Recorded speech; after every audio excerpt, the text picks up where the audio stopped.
With me, I want to go now to Ambassador Christopher Hill, joining me on the phone. He was the Assistant Secretary of State for East Asia and Pacific Affairs under President George W. Bush. Ambassador Hill, when you heard this, what was your reaction? Should Trump have had this conversation with the president of Taiwan? Well, obviously, he should not have. We have had for 40 years rather clear policies of how to implement the One China policy. 8 years during the Reagan administration, this never happened. 4 years during the Bush Senior administration, this never happened. 8 years of Clinton, 8 years of George W. Bush, and 8 years of Obama. So this is a real break. Obviously, it was an example of what is all too often happening now with this incoming administration, this tendency to wing it. What I'm concerned about is that rather than acknowledge a mistake, they will double down on it, say that this is indeed an effort to change some of the terms of our One China policy. And that's a huge mistake. We have a lot of stuff going on with China. We've got South China Sea, we've got North Korea. We don't need this right now. And Ambassador, you know, to your point about them doubling down, this was not a mistake. I mean, we know a pro-Taiwan advisor of Trump's team who worked closely with Dick Cheney facilitated this phone call, right? It was purposeful. We know no one in the Trump camp consulted the White House or the State Department before the phone call was made. Was it done on purpose in secret? Well, I do know the individual you're talking about, Steve Yates. He worked for Dick Cheney, and he worked on Taiwan, and he, beavered away with really a concept that there was no such thing as the People's Republic of China. Well, there is, and this shouldn't have been done.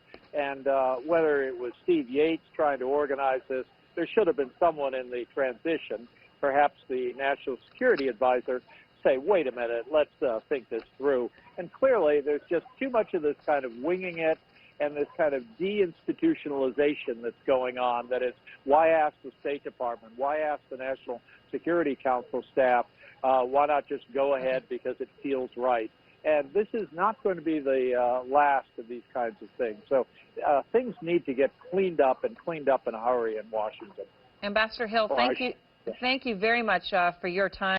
A combustible mix of raw emotions and hard feelings as top advisors to Donald Trump and Hillary Clinton came face to face for the first time since the election. The Clinton team bluntly accusing the Trump campaign of fueling racism to help win the White House. If providing a platform for white supremacists makes me a brilliant tactician, I am glad to have lost. I would rather lose than win the way you guys did. No, you wouldn't. Yes. No, you wouldn't. Yes. That's very clear today. No, you wouldn't, respectfully. Clinton Communications Director Jennifer Palmieri and Trump campaign manager Kellyanne Conway tangling over Steve Bannon, Trump's chief strategist and former executive of Breitbart News, a website popular with the alt-right movement. And it is a very important moment in our history as our country. And I think as his presidency goes forward, I'm going to be very glad to have been part of the campaign that tried to Jen, do you think I ran a campaign where white supremacists had a platform? You going to look me in the face and tell me that? I did. Kellyanne really? did. Do you think you could have just had a decent message for the white working class voters? Do you think this woman who has nothing in common with anybody... A post-mortem on the presidential race, a staple of every campaign since 1972, erupted in this series of extraordinary exchanges at the Institute of Politics at Harvard University's Kennedy School of Government. The advisors looked one another squarely in the eye across a table as they argued about Clinton winning the popular vote and Trump the Electoral College. It's hard to say we lost popular vote, so that means we didn't do as well. No, and there was nothing that said the road to popular vote anywhere. It was Kellyanne, road to 270. I premised my statement by saying that. Hey guys, we won. You don't have to respond. Okay, I mean, seriously, hold on. Why is there no mandate? You've lost 60 congressional seats since President Obama got there. You lost more than a dozen senators, a dozen governors, 1,000 state legislators. You just reelected a guy who represents liberal New York and a woman who represents San Francisco as your leaders. You learned nothing from this election. The forum, a civil academic exercise in most elections, is intended to write a first draft of history of the campaign. Amid the shouting, the conversation offered a window into why Trump aides believe he won, despite a string of offensive comments. One thing that was missed all along in this election is something that we noticed early on, which is there's a difference to voters between what offends you and what affects you. And why Clinton aides acknowledge struggling. Voters overwhelmingly wanted change, and we saw that. I think anybody looking at the race saw that. And obviously that did create some headwinds for Hillary. After the off-camera discussion, Conway and Mook sat down with CNN's Jake Tapper for a conversation appearing Sunday on State of the Union. We cannot have foreign aggressors, I would argue, intervening in our elections. And we know that the Russians were promulgating fake news through Facebook and other outlets. I think the biggest piece of fake news in this election was that Donald Trump couldn't win. So there's that. Both you and your Brexit team and Mr. Trump, President-elect Trump, and a small part of his political base have been criticized for being bigots, for being xenophobes. By no means am I saying that everybody who voted for Brexit is that way, or that even a vast majority of the people who voted for Donald Trump are that way, but there is this element. Why do you think they are attracted to the Brexit forces and to the Trump forces? Well, if I look at Europe as a whole and look at these, the Eurosceptic movements that are saying the euro's a bad thing, that control from Brussels is a bad thing, they're manifesting themselves on left and right. It is a left-wing party, for example, in Greece that won the election, and there are right-wing parties in the north of Europe. Look, if you take away from people their democratic rights, their feeling that they're in control of their own future, they will go anywhere they can. To try and find a solution. I can say this to you, hand on heart. When we debated Brexit, we didn't even mention Islam. We didn't even talk about some of those cultural issues. What we did talk about was that it's sensible to control borders. It's sensible to vet who comes to your country. And I would reject utterly and totally any allegations of deliberately pandering to extremism. And I was pleased that Donald Trump did, call these people down and say, stop it. But you did talk about immigration and you did talk about refugees. But that's a respectable thing to do. And we got to such a crazy place where actually I was told 10 years ago, oh, Nigel, please, when you go on television, don't talk about immigration, don't talk about border controls. Only bad people do this. And what we've had to do is shift the centre of political gravity and mean that we do talk about it and do so sensibly. Back to business at Trump Tower hours after returning to those rousing rallies on the first stop of what Trump is calling his thank you tour. We're going to make America great again. You watch. The president-elect holding court for hundreds in Cincinnati, part on teleprompter, part off the cuff, bombastic, boastful, with the clear message I told you so, all signature Trump. We won Wisconsin, and we won Michigan, and we won Pennsylvania, and that person is doing the map. And that person was saying for months that there's no way that Donald Trump can break the blue wall, right? We didn't break it, we shattered that sucker. Trump lashing out at the media. These are very, very dishonest people. And boasting about his 9-point Ohio win despite a non-endorsement from Governor John Kasich. Your Governor John Kasich called me after the election. He said, congratulations, that was amazing. And at a time when many are calling for the president-elect to reach out to the plurality of voters who voted for his opponent, Trump went in the other direction. Although we did have a lot of fun fighting Hillary, didn't we? While also calling for the country to come together. We're going to seek a truly inclusive society where we support each other. Trump's riffs resulting in confirmation of reports from CNN and others that he'll nominate retired Marine General James Mattis as Secretary of Defense on Monday. They say he's the closest thing to General George Patton that we have, and it's about time. But at least one Democrat promising a fight over the congressional waiver necessary for General Mattis to take over the top post at the Pentagon. New York Senator Kirsten Gillibrand releasing this statement. While I deeply respect General Mattis' service, I will oppose a waiver. Civilian control of our military is a fundamental principle of American democracy, and I will not vote for an exception to this rule. Mattis left the Marines in 2013. Not enough time to meet the 7 years required by law between a uniformed officer retiring and taking up a civilian post. Meanwhile, speculation still swirling over who Trump will pick for Secretary of State. Mitt Romney continuing to stand out as one of the 4 leading contenders for the spot after his Tuesday night dinner with Trump. The president-elect providing some insight into his relationship with the former Massachusetts governor, who infamously labeled Trump a fraud during the primary fight. Well, he's been very gracious. And don't forget, I hit Mitt pretty hard also, before the fact. And so I understand how it all works. But He's been very, very nice. We had dinner the other night. It was great. There was actually a good chemistry.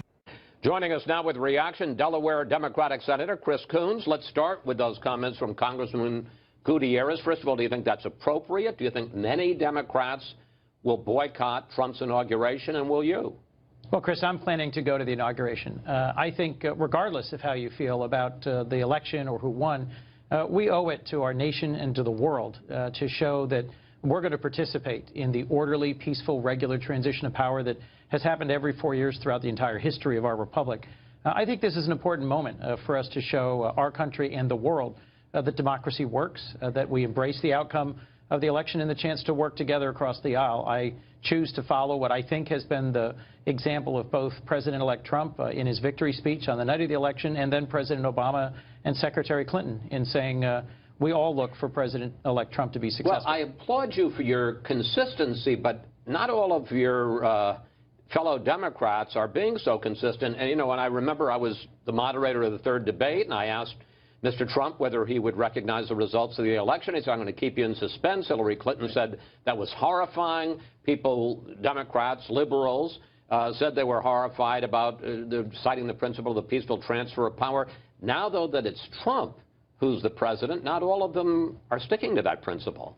Well, I think what concerned folks in that debate with that I'll keep you in suspense was the possibility that Trump, if he were unsuccessful in the election, would contest it, not through legal, orderly means, but would refuse to accept it. But now you've got the Green Party calling for recounts in 3 states, the Clinton campaign saying they're going to participate. Isn't this hypocrisy?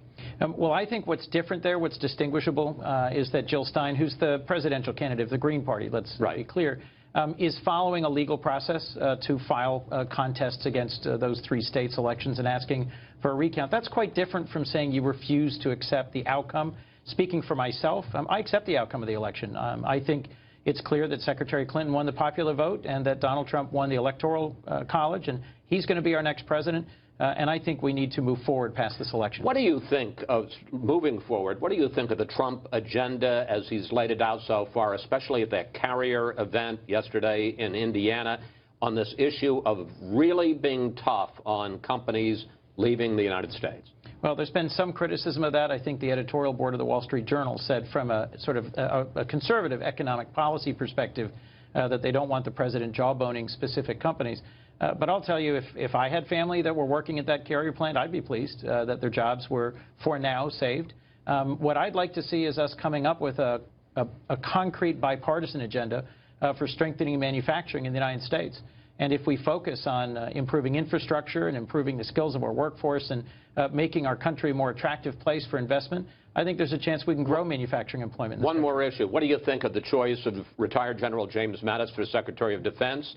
Will you vote to give him the waiver because he has not been out of the military for 7 years? Will you vote to confirm? Well, I was very encouraged by his nomination. I've talked to a number of friends who are Marine Corps veterans who know him from service and who've said very positive things about him as someone who reads a great deal, who served more than 4 decades in the Marine Corps and has personal experience both as a combat commander in Afghanistan and in Iraq, and is knowledgeable about the challenges that we face in the world. And real quick, you have a problem giving him the waiver?